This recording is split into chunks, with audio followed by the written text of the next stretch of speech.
장면에 관한 말씀인데, 성경을 우리가 이제 글자로, 언어로, 글자로 되어 있기 때문에 이제 글자로 읽게 되잖아요. 안식 후 첫날 일찍이 아직 어두울 때 막달라 마리아가 무덤에 와서 돌이 무덤에서 옮겨진 것을 보고 이렇게 글자대로 쭉 읽어 나가는, 이제 그렇게 읽게 되죠. 근데 한참 계속 읽다 보면은 글자가 사라지고 뭐가 남냐면 그림이 남습니다. 그러니까 이 장면에 대한 그림이 만들어지는 거예요. 예. 그러면은 글자가 전해주는 정보의 양은 그렇게 많지 않습니다. 글자는 이제 디지털화 시켰을 때 0과 1로 표현되는데, 그 0과 1을 통해서 그 정보를 전달하는 그 크기가 그렇게 크지를 않아요. 그래서 뭐 책 한 권도 뭐 한 250kB 뭐 그 정도, 정확하진 않습니다만은 그 정도밖에는 소용되지 않거든요. 그런데 그림 한 장은 2MB 정도가 소용이 됩니다. 엄청난 0과 1이라고 하는 무수히 많은 것들이 쓰여져야 그림이 만들어져요. 글자는 그거에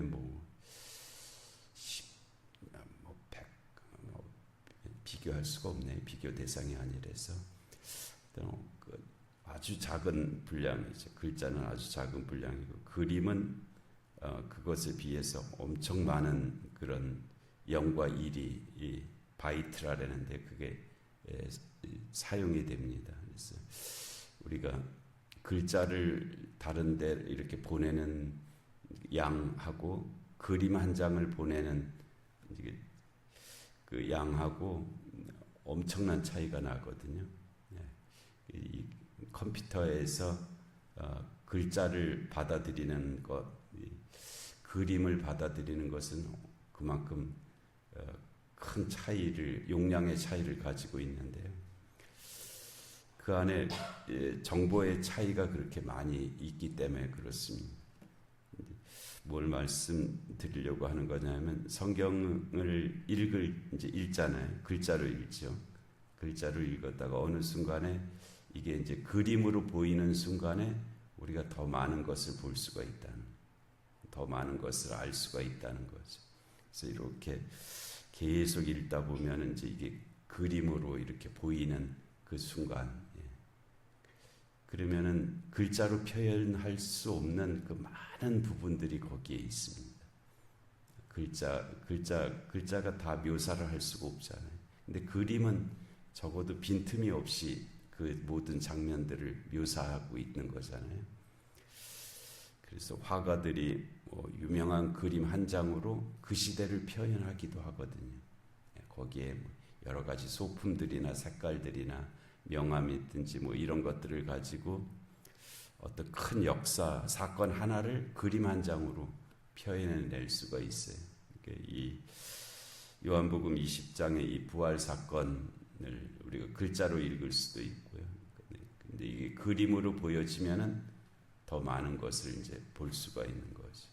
거기다가 조금 더 나간다면, 만일 동영상처럼 막 그냥 말이 직접 들리고 움직임이 보이고 하면은, 그거는 이제 이 동영상은 이 그림보다 엄청나게 많은 바이트가 거기에 소용되거든요.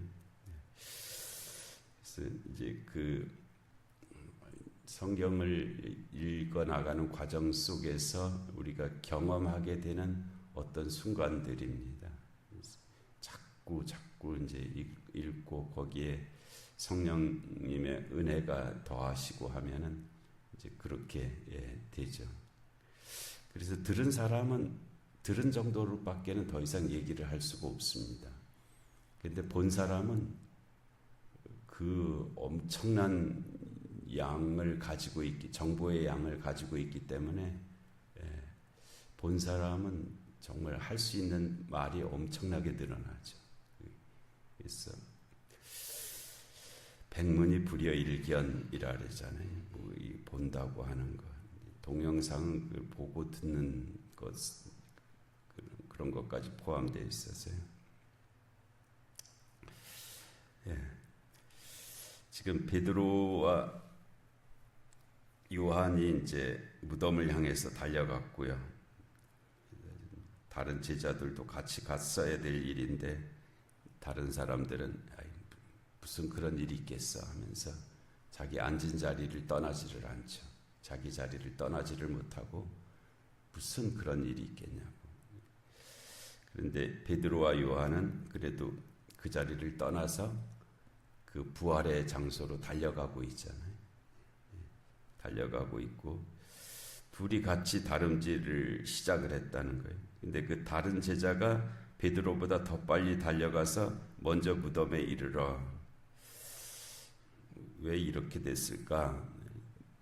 뭐 베드로보다 요한이 뜀박질을 잘해서 이랬을 수도 있고요, 그렇죠?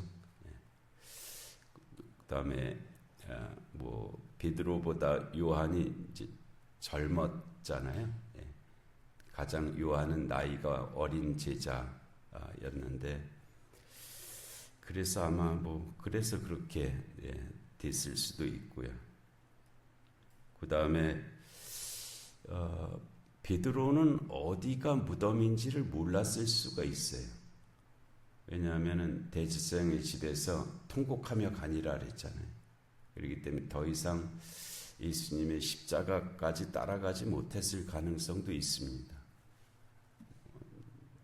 가능성이죠. 실제로 그렇지만 뭐 예수님의 그 십자가형이 처해지는 장소는 이미 정해져 있었기 때문에 슬그머니 거기까지 군중 속에서 베드로도 와 있었을 가능성도 상당히 있고요. 아니면 두려워서 감히 그 자리에 못 왔을 가능성도 있었고요. 그 다음에 이제 예수님을 십자가에서 내려서 그 이제 장사 지낸 데까지 한 6시간 정도가 걸렸잖아요. 그러면 처음에는 뭐 십자가형을 이렇게 했을 때 사람 군중이 모였다가 이제 뭐 그거 계속 보고 있을 사람이 없잖아요. 그 다음에 그냥 다들 흩어지고 얼마 남지 않았을 터인데 그 이제 6시간이니까 뭐 처음에 뭐 한 30분은 이렇게 보고 있다가 나중에는 그냥 다들 집으로 가버렸겠죠. 군중들도 거기 계속 있을 사람이 그게 있겠습니까?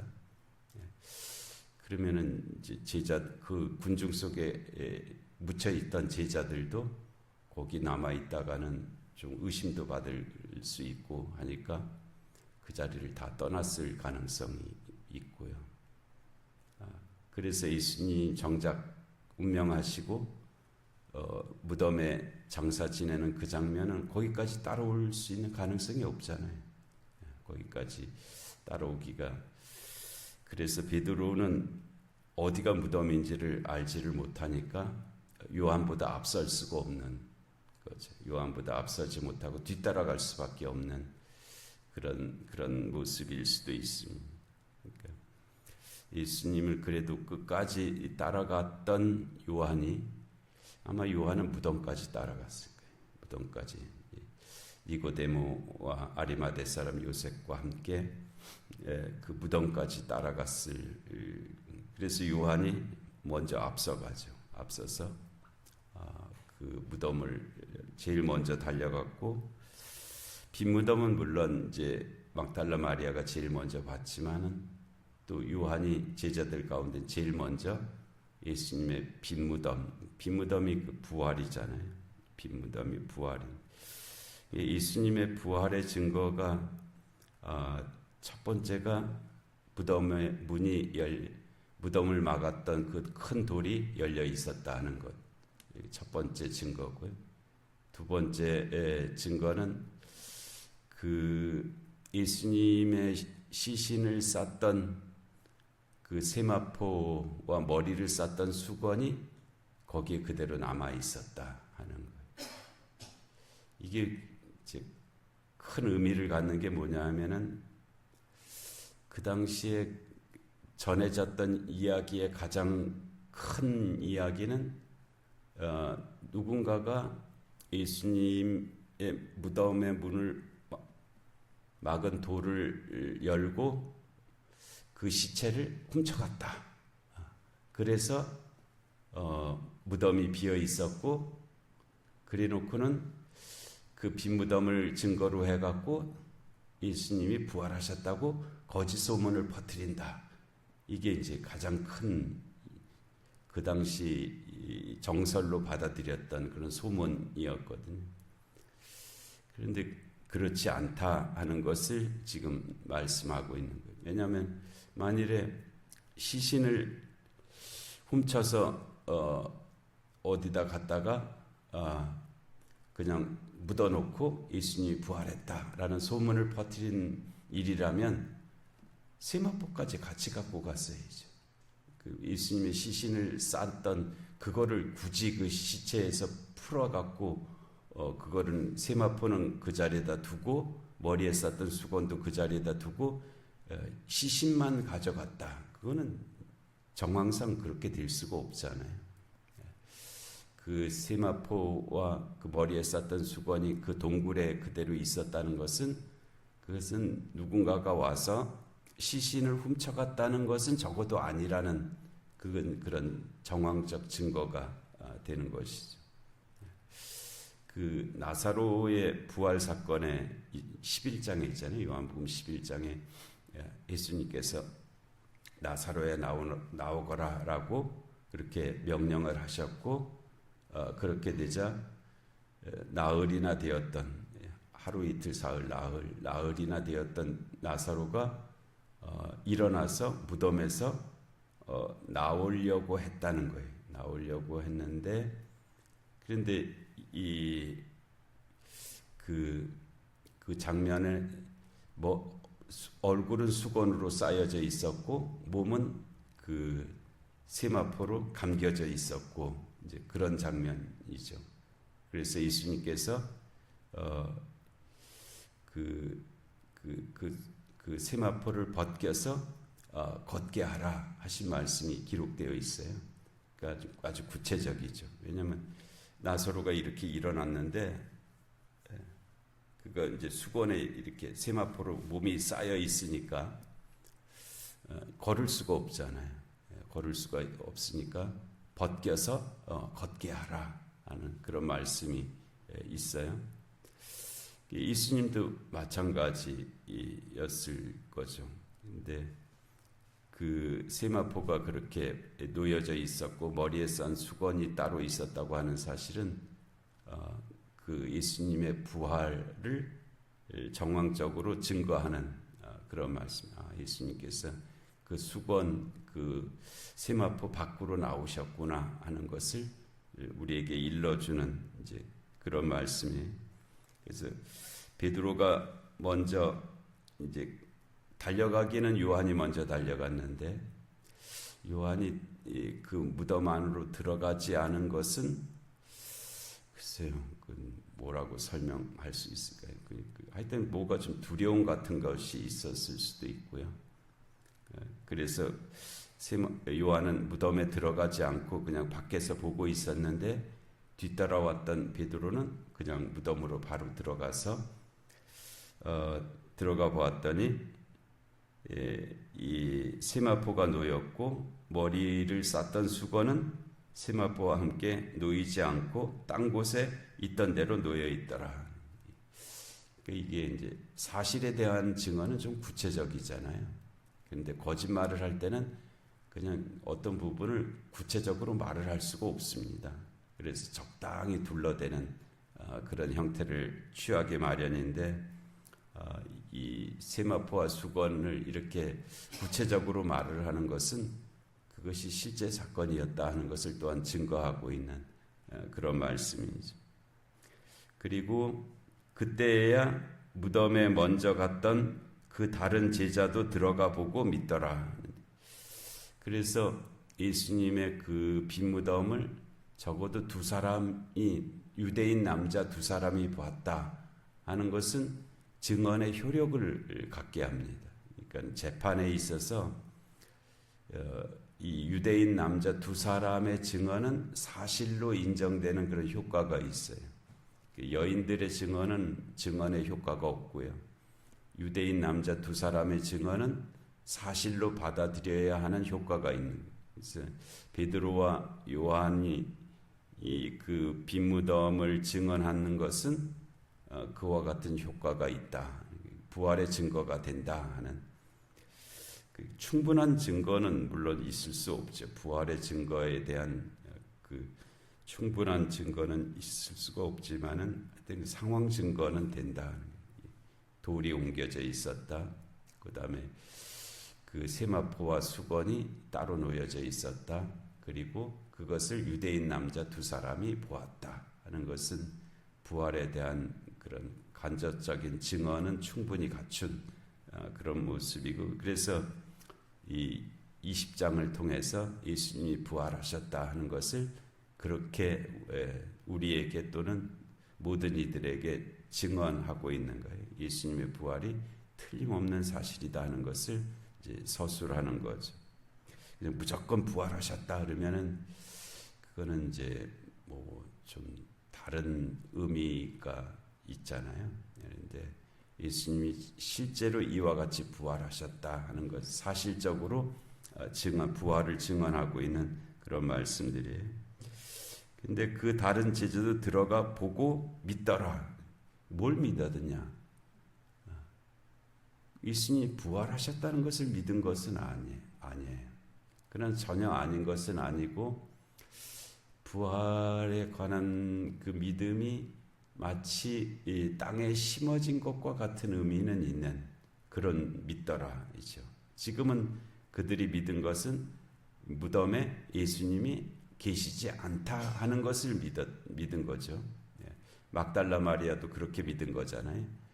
당신들이, 제자들이 예수님의 시신을 가져다가 어디다 둔 것 아니냐, 이제 이렇게 여겼던 것처럼 베드로와 요한도 예수님의 시신이 이 무덤 안에 없다 하는 것을 전한 막달라 마리아의 말을 그제서야 믿었다.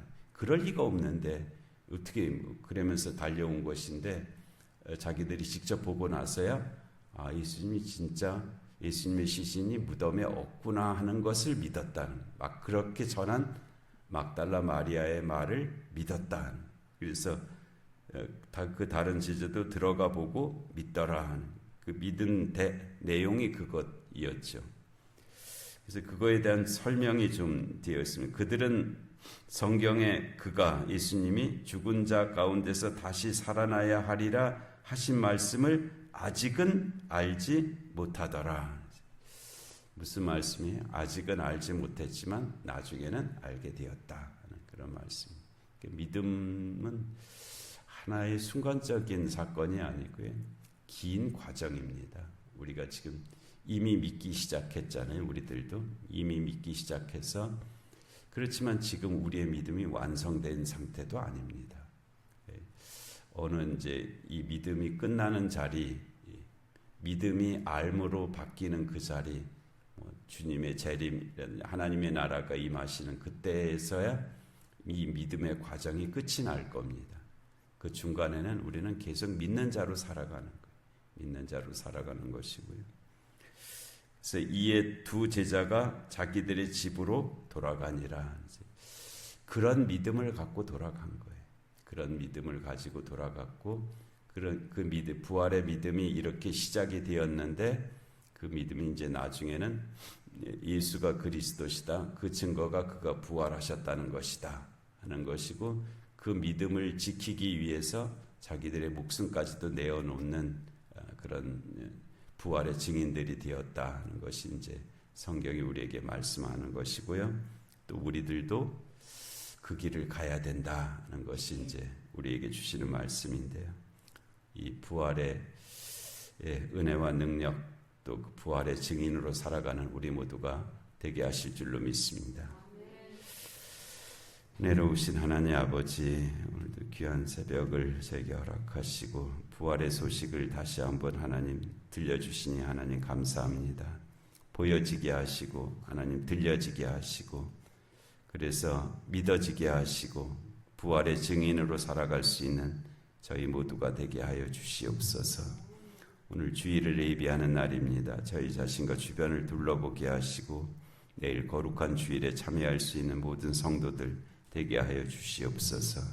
영육간의 공고한 한우들을 긍휼히 여겨 주옵시고 이 나라 이 민족 가운데 주님의 공의와 정의가 임하게 하여 주옵시고 전쟁과 기근과 질병과 재난의 땅들 가운데 주의 긍휼하심이 함께하여 주시옵소서. 하나님, 이 새벽에 기도 제목들이 있습니다. 하나님께서 은총에 은총을 더하여 주시옵소서. 예수님의 이름으로 기도하옵나이다. 아멘. 주기도 하시길.